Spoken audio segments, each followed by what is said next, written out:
Hello everyone. We are again with the previous year's NEET exam question paper. Hanji, we are doing questions of chemistry, physics and bio. If you want to prepare or crack NEET exam this time, come and join us. Education Hub MBA Institute. Our contact number is 69463079680. I'm repeating the number 94. This is our contact number 9463079680. हाँ जी, ये contact number है. Limited seats are available. Proper classes are going to start from 15th of मार्च.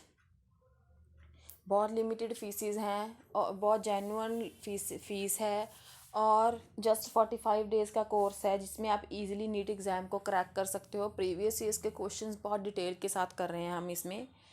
हाँ जी, by this we are going to start our next question of chemistry. We are doing some questions of physics, chemistry, bio. So this is our next part of chemistry. We are going to do next questions. हाँ जी, 91 question.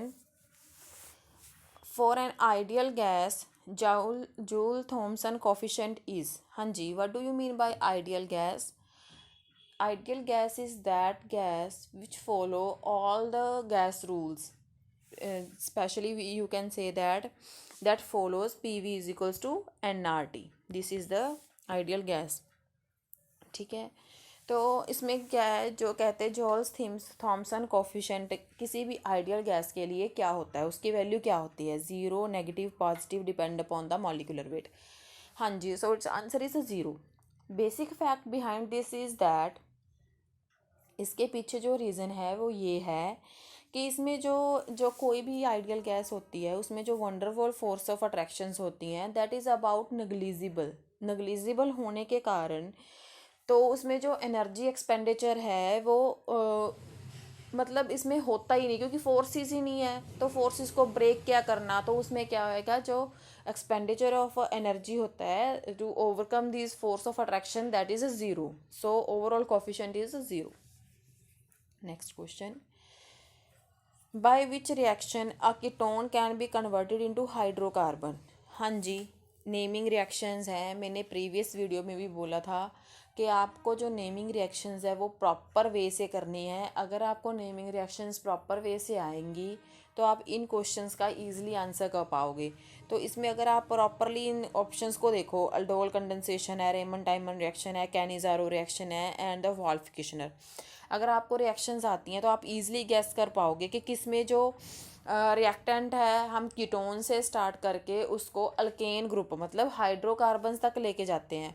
तो इसका answer क्या आएगा आपके पास? इसका answer क्या है आपके पास? वॉल्फ-किशनर रिएक्शन. देखो ये बेसिकली ये रिएक्शन होती कैसे है. जैसे आपने अपने पास क्या है, कोई भी कीटोन है, कीटोन से ही स्टार्ट करना है. रिएक्टेंट इन्होंने वैसे ऑलरेडी दे रखा है, ठीक है, इसको हम रिएक्ट करवाएंगे. तो क्या होता है इसमें जो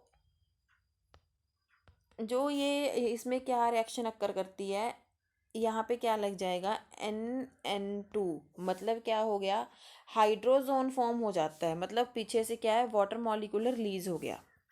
ठीक है, यहाँ पर रिएक्शन पता चल गई. अपने पास क्या बना था, उसमें जो प्रोडक्ट बना है एंड पे वो ये बना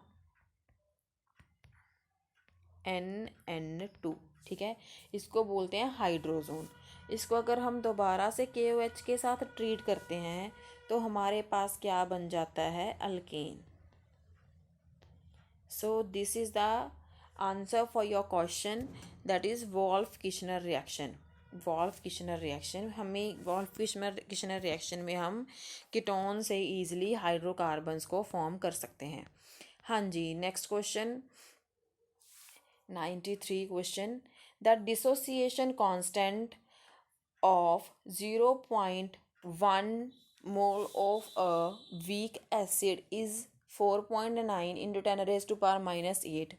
Its percentage ionization is. हाँ जी, डिसोसिएशन कांस्टेंट इज गिवन. इसमें जो डिसोसिएशन कांस्टेंट है वो आपको गिवन है.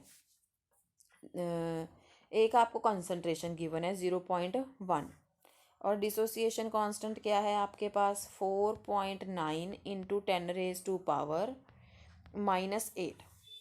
ठीक है।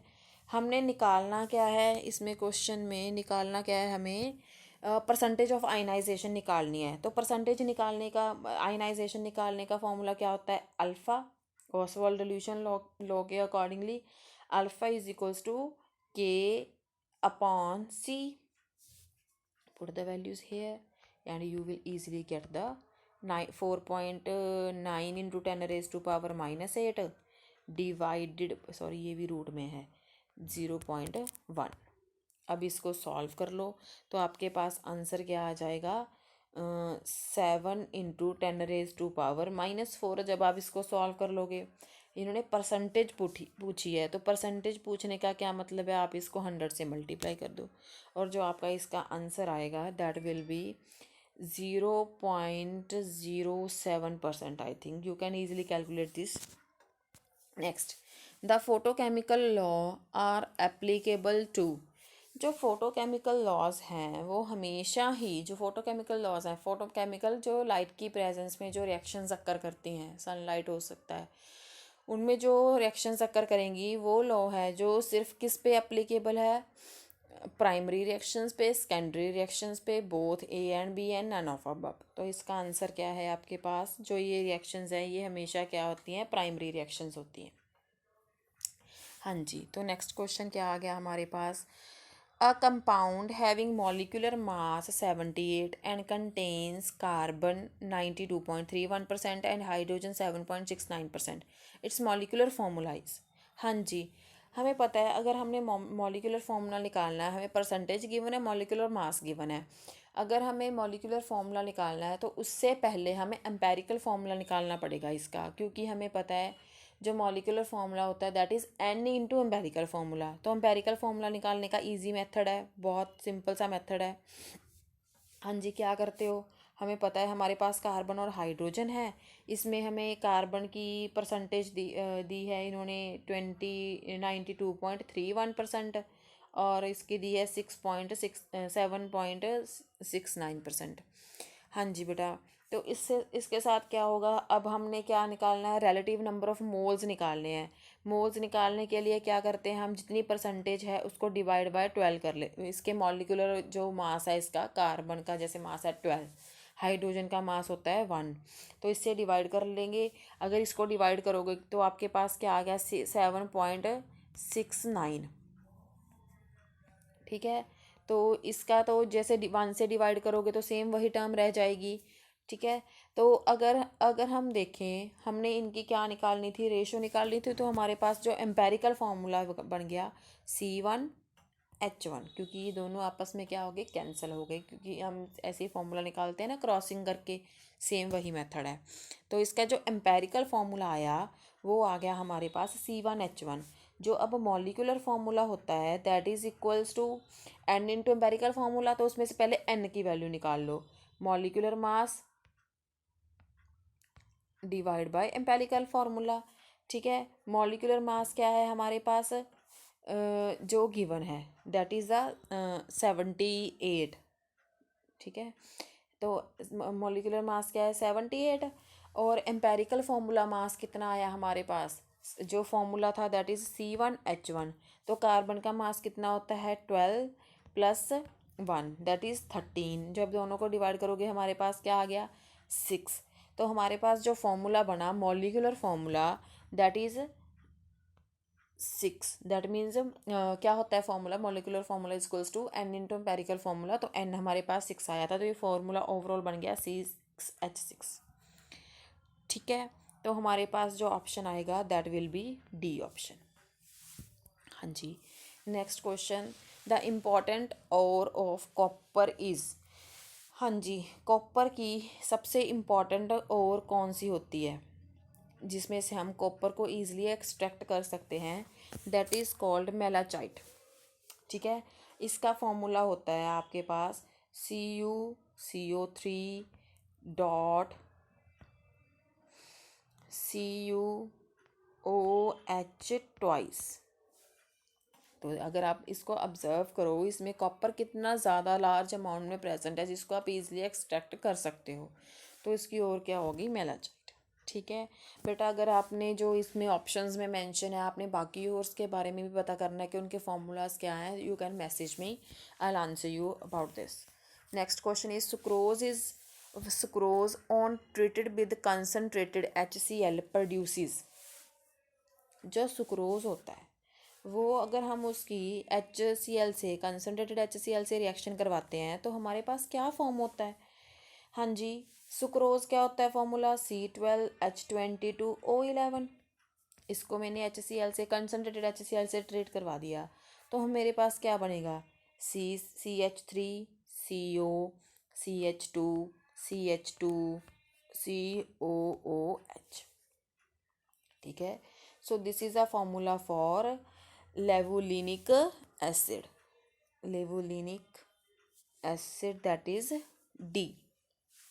हाँ जी, so next question is half life of radium is 1580 years. जो रेडियम है उसकी हाफ लाइफ इतनी है, मतलब हाफ लाइफ का मतलब तो आप समझते ही हो। हाफ लाइफ का मतलब क्या होता है, जब रेडियो एक्टिव सब्सटेंसेस कॉन्टीन्यूसली जो रेडिएशंस है उसको अमिट करते रहते हैं, तो वो लेवल या वो टाइम जब तक उनकी जो हाफ लाइफ, मतलब जो हाफ पार्टिकल्स हैं वो रेडिएट हो गए and half are left behind.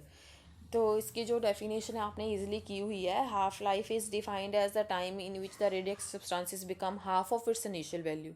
जब जो रेडिएक्टिव सब्सटेंसेस हैं वो अपनी इनिशियल वैल्यू से हाफ रह जाते हैं, उस टाइम को हम हाफ लाइफ पीरियड कहते हैं।